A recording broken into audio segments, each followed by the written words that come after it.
It all started with a strange key.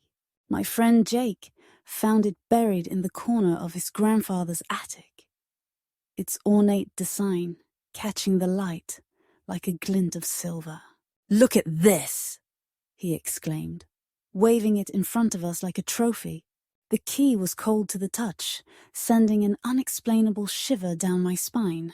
Its intricate patterns seemed to twist and shift under my gaze, hinting at secrets long buried. What could possibly go wrong? Jake laughed, brushing off our apprehensions. We were a group of 4, Jake, Sam, Lily, and me. We spent countless weekends seeking thrills, always searching for the next adventure. When Jake suggested exploring the old Victorian mansion on the outskirts of town, we were intrigued. Rumored to be haunted, the mansion had been left to decay, surrounded by overgrown weeds and thick fog that blanketed the area. "We should check it out. This key must unlock something there," Jake urged, his eyes gleaming with excitement. As dusk descended, we gathered flashlights and set out on foot, our breath visible in the chill of the autumn night. The path twisted through dense woods, each step accompanied by the crunch of leaves beneath our feet. Laughter and chatter filled the air, but beneath our bravado, an eerie tension simmered. The deeper we went, the more the feeling of being watched gnawed at the edges of my mind, but I brushed it off as mere paranoia. The mansion loomed ahead, silhouetted against the darkening sky. Its once grand facade was now a crumbling shell, ivy creeping up its walls like fingers clawing for purchase. We approached cautiously, the sound of our footsteps swallowed by the oppressive silence. I shined my flashlight at the rotting front door, the wood splintered and weathered. "This is it," Jake said. And with a flick of the wrist, he pushed the door open, revealing the darkness within. The air inside was stale, thick with dust and the scent of mildew. Our flashlights danced across the walls, illuminating faded portraits of solemn faces that seemed to watch our every move. I felt an unsettling sensation, as if the house itself was alive, breathing with history and sorrow. "Let's find out what this key unlocks," Jake declared, striding forward. My heart raced as I followed, a mix of curiosity and dread bubbling within me. The mansion's interior was a labyrinth of rooms, each more dilapidated than the last. Cracked mirrors hung at odd angles, and shattered furniture lay strewn across the floors. We moved cautiously, the echoes of our footsteps reverberating in the eerie silence. Each door we passed whispered promises of secrets, but it was the large oak door at the end of the hallway that caught our attention. It was solid and imposing, adorned with intricate carvings that mirrored the key's design. "This must be it," Jake said, holding up the key, its silver surface glinting ominously in the dim light. My heart pounded in my chest as I watched him insert the key into the lock. With a soft click, the door creaked open, revealing a dark room shrouded in shadows. A gust of wind swept through, extinguishing our flashlights for a brief moment, plunging us into darkness. Panic surged through me, but I quickly flicked my flashlight back on, its beam trembling. Inside, the air was colder, biting at our skin as we stepped cautiously over the threshold. The room was bare, except for a dusty old chest resting in the center. I felt a magnetic pull toward it, as if it held the answers to questions I hadn't yet thought to ask. "Should we open it?" Sam whispered, glancing at me nervously. "What's the worst that could happen?" Jake replied with a bravado I wished I shared. My hands trembled as I reached for the chest's lid. The wood was worn, smooth from years of neglect. With a deep breath, I lifted it, revealing a collection of old photographs, letters, and trinkets. My fingers brushed against a delicate silver locket, its surface cold and unyielding. "This stuff looks ancient," Lily remarked, flipping through the letters. As she read one aloud, the air grew heavy, and I felt a chill settle in the room. The letter detailed a tragic love story, filled with longing and despair. It spoke of a woman who had lived in the mansion long ago, cursed to roam its halls after a betrayal left her heartbroken. My chest tightened as I listened, the words weaving a tapestry of sorrow that clung to the air. "Do you think she's still here?" I asked. My voice barely above a whisper. A cold breeze swept through the room, and I shivered, feeling the presence of something unseen.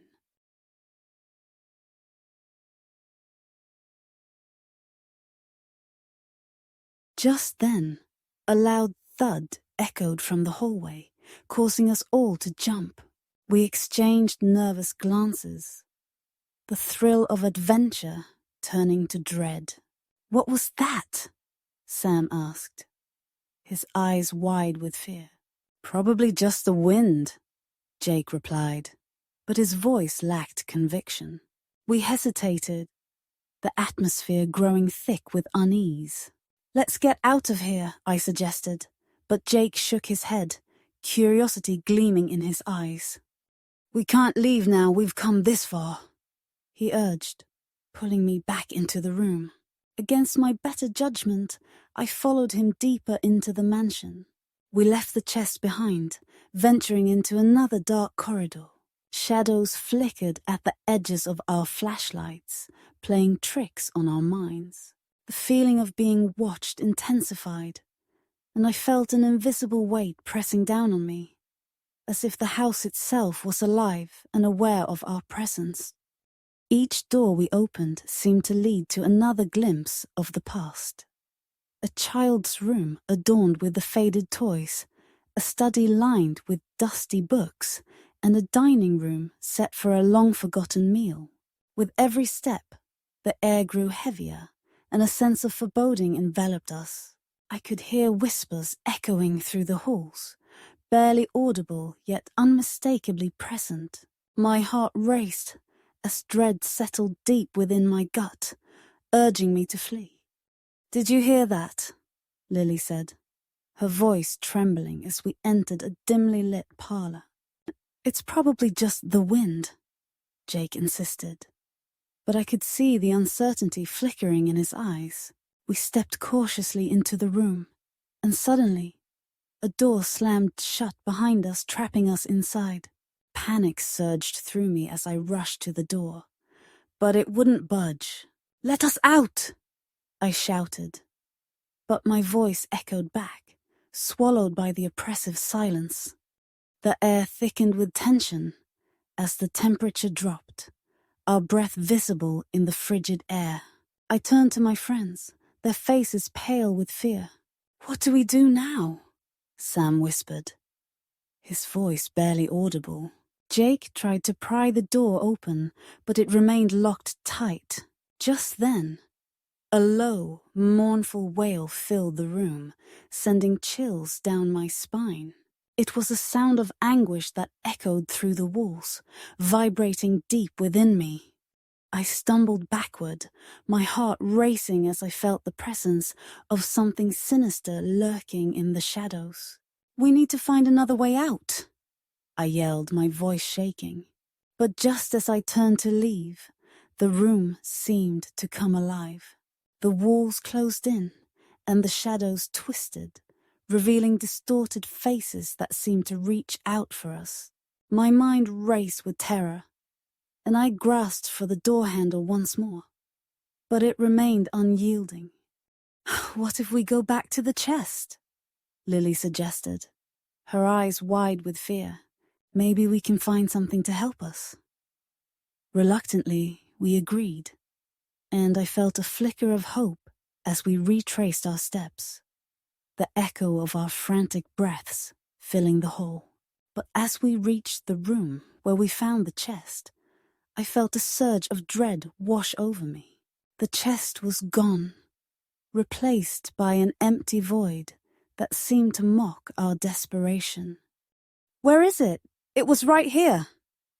Jake exclaimed, his voice rising in panic.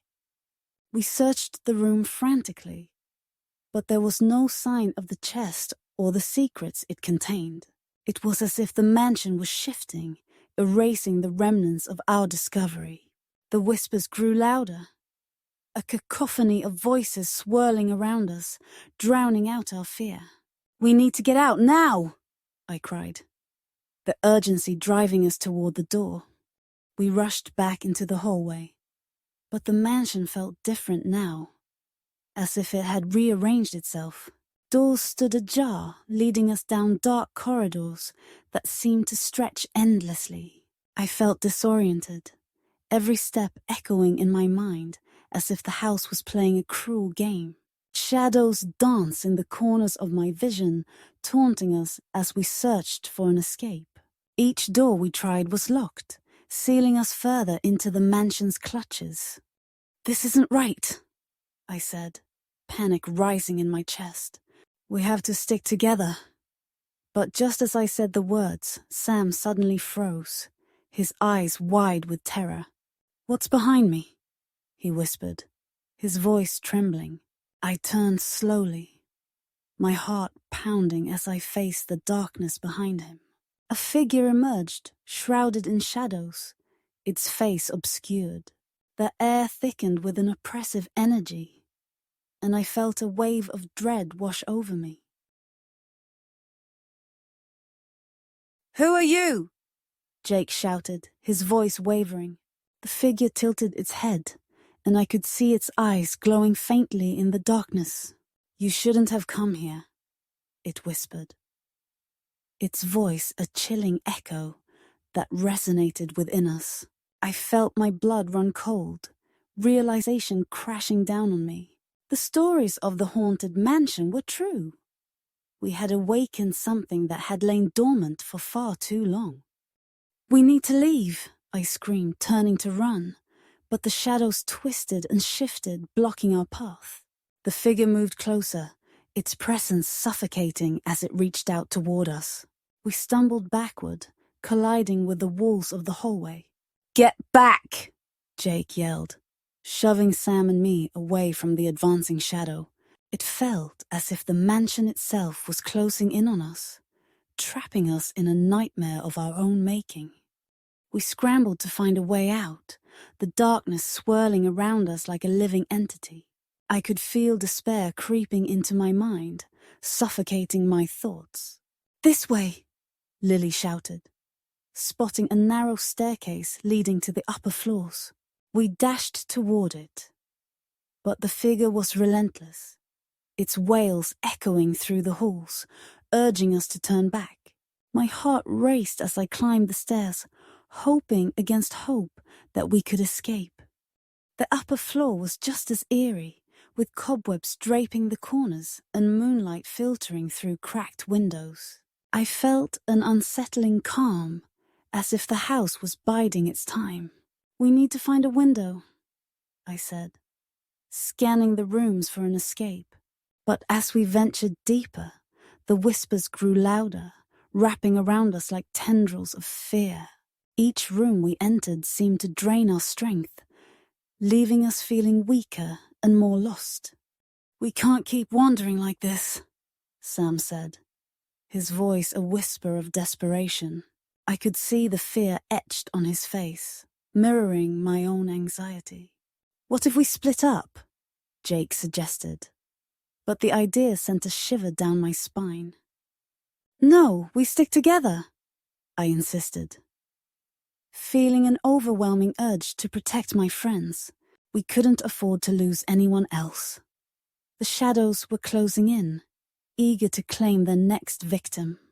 Finally, we stumbled into a large room, its floor covered in dust and debris.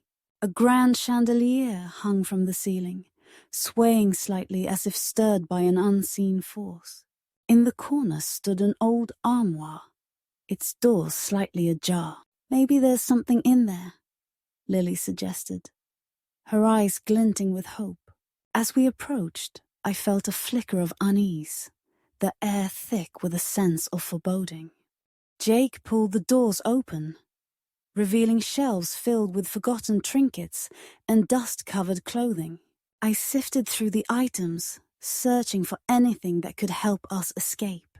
Then I spotted something glinting in the corner of the armoire, a silver locket, identical to the one we had seen in the chest. I hesitated, my instincts screaming at me to leave it alone, but curiosity pushed me forward. As I reached for the locket, a cold wind swept through the room, slamming the armoire shut. My heart raced as I realized the shadows had drawn closer, surrounding us with an eerie presence. The whispers intensified, urging me to leave the locket behind. "We need to go," I shouted, but it was too late. The door swung open with a force that knocked us back, and the figure emerged once more, its eyes burning with rage.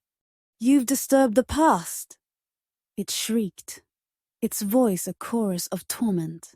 Panic surged through me as I scrambled to my feet, my friends following suit. The shadows writhed around us, and I could feel the temperature drop.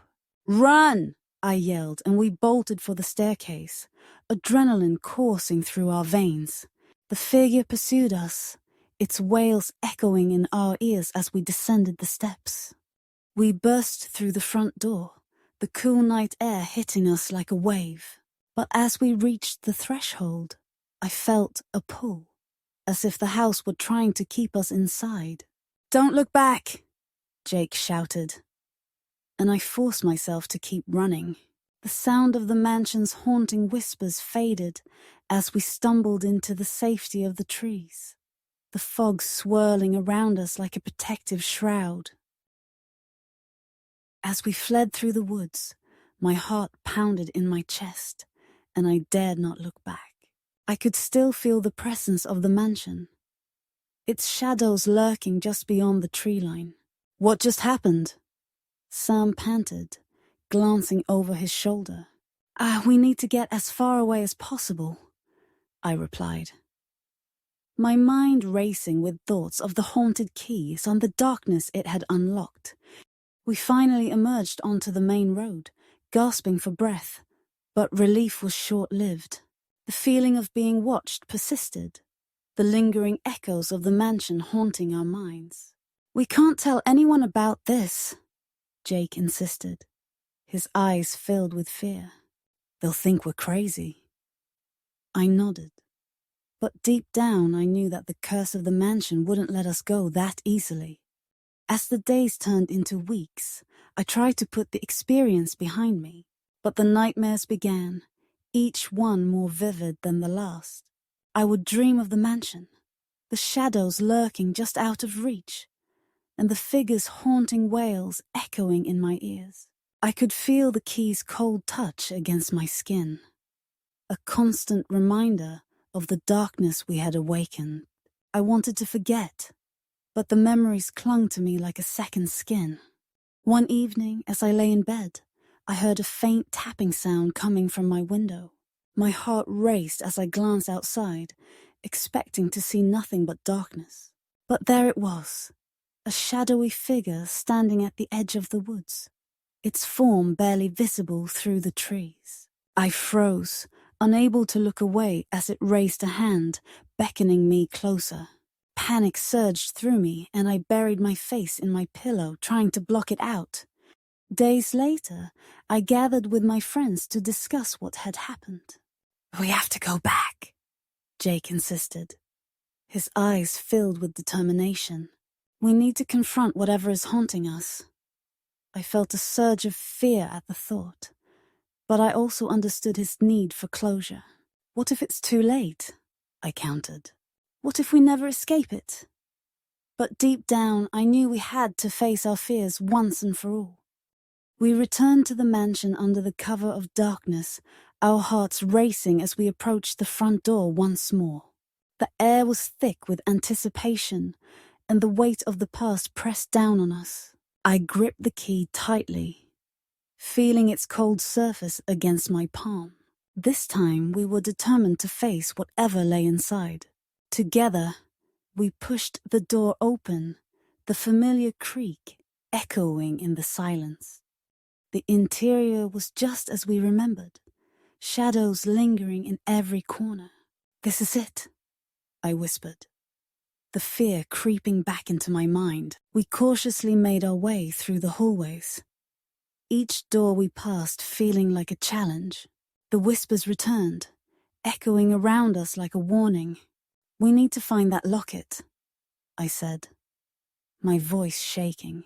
"It might be the key to breaking the curse."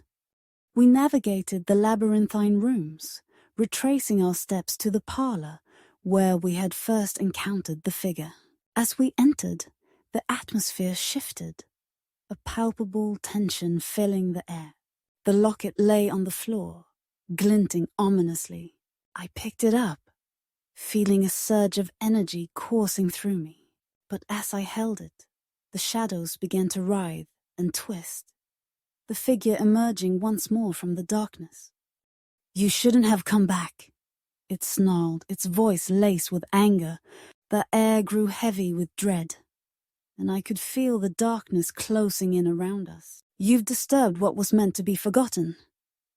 Panic surged through me as the shadows lunged forward, ready to claim us once and for all.